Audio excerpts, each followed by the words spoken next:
AI 얘기는 정말 많죠. 근데 그 수많은 이야기들 속에서 어떻게 하면 그냥 기술 좀 써봤다. 이걸 넘어서 진짜 우리 비즈니스를 바꿀 수 있을까요? 오늘 그 얘기를 좀 해보려고 합니다. 바로 이 문장에 오늘 우리가 할 얘기의 핵심을 꿰뚫고 있어요. MIT의 조지 웨스터먼 박사가 이런 말을 했죠.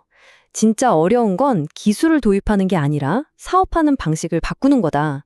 그러니까 AI 전략이라는 게 결국 기술 문제가 아니라는 거예요. 이건 리더십, 그리고 조직 변화의 문제라는 거죠. 그 이유를 설명하는 게 바로 이 웨스턴만의 법칙입니다. 들어보세요. 기술은 정말 빠르게 변하잖아요. 근데 조직은요? 훨씬 더 느리게 변하죠. 바로 이 속도의 차이, 여기서부터 리더들의 진짜 고민이 시작되는 겁니다. 그래서 오늘은 이 5가지 단계를 쭉 따라가 볼 거예요. 진짜 문제는 뭔지, 우리한테 필요한 연장은 뭐가 있는지, 리더는 뭘 해야 하는지, 그리고 제일 중요한 거 어떻게 시작해야 하는지. 자, 그럼 지금부터 하나씩 파헤쳐 보죠. 자, 첫 번째입니다. 진짜 AI 과제. 일단 여기서 가장 중요한 건요. 관점을 확 바꾸는 거예요. 자꾸 AI 기술 자체에만 매달리는 경험 아닌데 진짜 시작점은 거기가 아니에요. 비즈니스 가치를 찾아내는 것. 여기서부터 출발해야 합니다. 이건 뭐 저만 하는 얘기가 아니고요. 세계적인 기업들도 다 똑같이 생각해요. 보세요. 에어버스는 뭐라고 하나요? 우리는 AI에 투자하는 게 아닙니다. 우리는 비즈니스 문제에 투자합니다. 딱 잘라 말하죠. 홈디포도 마찬가지예요. 기술은 그 다음 문제고 가장 중요한 건 고객에게 특별한 경험을 주는 거다. 시작점은 언제나 문제여야 한다는 거. 이거 정말 중요합니다. 자, 그럼 AI에 대해서 우리가 제일 먼저 알아야 할 것, 어쩌면 가장 큰 오해부터 좀 바로잡고 가야 할 것 같아요. 인공지능은요, 사실 지능이 없습니다. 좀 놀라우신가요? AI는 우리가 생각하는 것처럼 맥락을 이해하고 생각하는 게 아니에요. 그냥 주어진 데이터를 가지고 정해진 공식을 실행하는 프로그램일 뿐입니다. 이 근본적인 한계를 정확히 알아야만 이걸 가지고 올바른 경영 판단을 내릴 수가 있어요. 그럼 이제 AI를 무슨 마법 지팡이처럼 생각하지 말고요. 우리 연장통, 툴박스라고 한번 생각해 보자고요. 각각의 쓰임새와 장단점이 뚜렷한 도구들이 들어있는 거죠. 자, 그럼 그 툴박스를 한번 열어볼까요? 자, 첫 번째 연장입니다. 가장 고전적인 방식이죠. 규칙 기반 시스템. 이건 말 그대로 전문가의 지식을 만약에 A라면 B를 해라. 이런 식으로 아주 명확한 규칙으로 다 프로그래밍 해놓은 거예요. 정해진 절차를 처리하는 데는 아주 정확하고 결과도 항상 똑같이 나오죠. 근데 단점은 새로운 상황이 생기면 스스로 배우거나 적응하지는 못한다는 겁니다. 두 번째 도구는 계량 경제학인데요. 어렵게 들리지만 사실 우리가 학교 다닐 때 배웠던 통계라고 생각하시면 돼요. 엑셀 시트처럼 딱딱 정리된 숫자 데이터를 가지고 패턴이나 트렌드를 찾아내는 데는요, 여전히 이게 가장 강력하고 또 비용도 적게 드는 방법 중 하나입니다. 무시하면 안 돼요. 세 번째는 요즘 많이 들어보셨을 딥러닝입니다. 이게 진짜 물건이죠. 사람 뇌를 흉내는 신경망이라는 걸 써서 이미지나 텍스트 같은 복잡한 데이터 속에서 정말 기가 막히게 패턴을 찾아내요. 그런데 치명적인 단점이 하나 있습니다. 바로 블랙박스라는 거예요. 답은 내놓는데 왜 그런 답이 나왔는지는 설명을 못해요. 그러니까 굉장히 강력하긴 한데 그 속을 알 수 없는 도구인 거죠.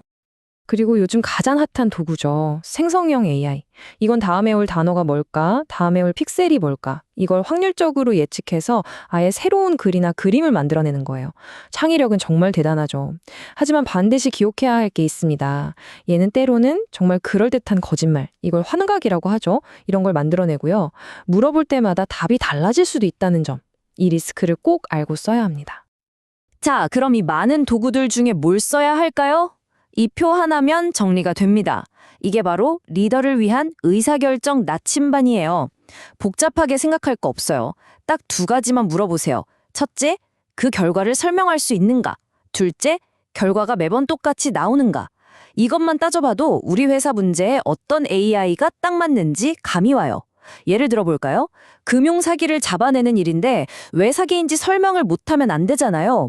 그럴 땐 딥러닝보다는 오히려 설명이 가능한 계량 경제학이 더 나은 선택일 수 있다는 거죠. 자, 이제 AI라는 연장통에 뭐가 들었는지는 대충 알았어요. 그럼 이제 어떻게 써야 할지로 넘어가 봐야겠죠? 이건 기술팀만의 문제가 아닙니다. 리더가 직접 챙겨야 할 거버넌스, 조직 문화, 그리고 우리 직원들의 역량에 대한 이야기입니다. AI 혁신을 관리하는 방식은 크게 두 가지로 나눌 수 있어요. 하나는 중앙에서 모든 걸 통제하는 하향식 모델. 이건 안전하고 낭비가 적지만 좀 느리겠죠? 다른 하나는 각 부서에 자율성을 주는 분산형 모델. 이건 빠르고 창의적이지만 반대로 위험하고 비용도 많이 들 수 있어요. 정답은 없습니다. 우리 회사는 과연 어느 정도의 리스크를 감당할 수 있는지 이걸 기준으로 우리에게 맞는 모델을 고민해야 합니다. 자, 이제 어쩌면 가장 중요한 조직 문화에 대한 질문 3가지를 한번 던져보겠습니다. 솔직하게 한번 답해보세요. 첫째, 우리 조직은 전문가가 사람이 아니라 컴퓨터일 때 이걸 받아들일 준비가 되어 있나요? AI가 내놓는 분석이나 제안에 대해서 기계가 뭘 알아 하는 식의 어떤 인간적인 저항감, 이런 건 없을까요? 두 번째 질문입니다. 우리 직원들은 AI를 이겨야 할 경쟁 상대로 보나요? 아니면 함께 일해야 할 동료로 보나요?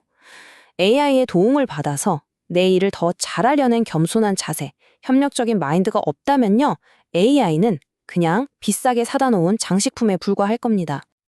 그리고 마지막 3번째, 리더에게 던지는 가장 중요한 질문입니다.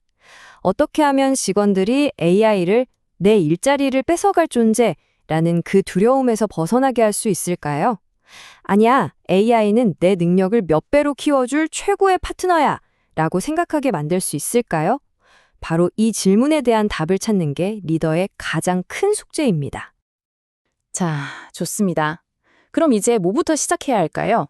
처음부터 막 거창하게 빅뱅처럼 뭔가를 하려고 하면 부담스럽잖아요. 그렇게 할 필요 없습니다. 아주 현실적으로 한 걸음씩 나아갈 수 있는 로드맵을 한번 살펴보겠습니다.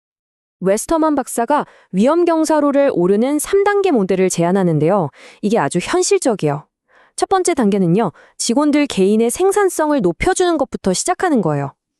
예를 들면 회사 내부에서만 쓸 수 있는 안전한 AI 툴을 줘서 문서 요약이나 자료 검색 같은 걸 도와주는 거죠. 아주 낮은 단계의 리스크죠. 그러다 두 번째 단계로 코딩이나 콜센터 같은 특정 업무에 AI를 붙여보는 겁니다. 물론 아직은 사람이 꼭 옆에서 확인하고 감독해야 하고요. 그리고 마지막 3번째 단계가 되어서야 개인화된 쇼핑 추천처럼 비교적 리스크가 낮은 고객 서비스에 AI를 조금씩 적용해보는 겁니다. 어때요? 훨씬 해볼만 하죠? 이 비유를 들으면 감이 확 오실 겁니다. H&M의 한 임원이 이런 말을 했대요. 이건 마치 자동차 타이어를 가는 것과 같습니다. 타이어 갈 때 볼트 하나만 죽어라 3개 조이면 어떻게 되나요? 차가 제대로 안 굴러가겠죠. 모든 볼트를 조금씩 또 조금씩 이렇게 균형을 맞춰가면서 조여야 하잖아요. AI 역량을 키우는 것도 똑같다는 겁니다. 조직 전체에 걸쳐서 이렇게 점진적으로 균형 있게 만들어가야 한다는 거죠. 자, 이제 거의 다 왔습니다. 그럼 이 모든 이야기들을 우리가 당장 실천할 수 있는 액션 플랜으로 한번 정리해 볼까요? 오늘 내용 중에서 이것만은 꼭 기억하셨으면 하는 핵심 4가지입니다. 자, 여러분의 실행 계획입니다. 첫째, AI는 똑똑하지 않다. 이걸 똑똑하게 쓰는 게 우리 일이다. 둘째, 기술부터 보지 말고 우리 회사의 문제부터 봐라. 셋째, 거창한 혁신 말고 작고 사소한 소문자티 혁신부터 지금 당장 시작해라. 그리고 마지막으로 가장 중요한 것, 우리 직원들이 AI를 경쟁자가 아니라 내일을 더 잘하게 만들어줄 최고의 파트너로 여기게 만들어라. 이겁니다. 여러분의 혁신은 바로 지금, 이 순간부터 시작됩니다. 자, 그렇다면 여러분이 가장 먼저 도전해볼 작은 혁신은 무엇인가요? 이 질문에 대한 답을 찾는 것이 바로 위대한 여정의 첫걸음이 될 겁니다.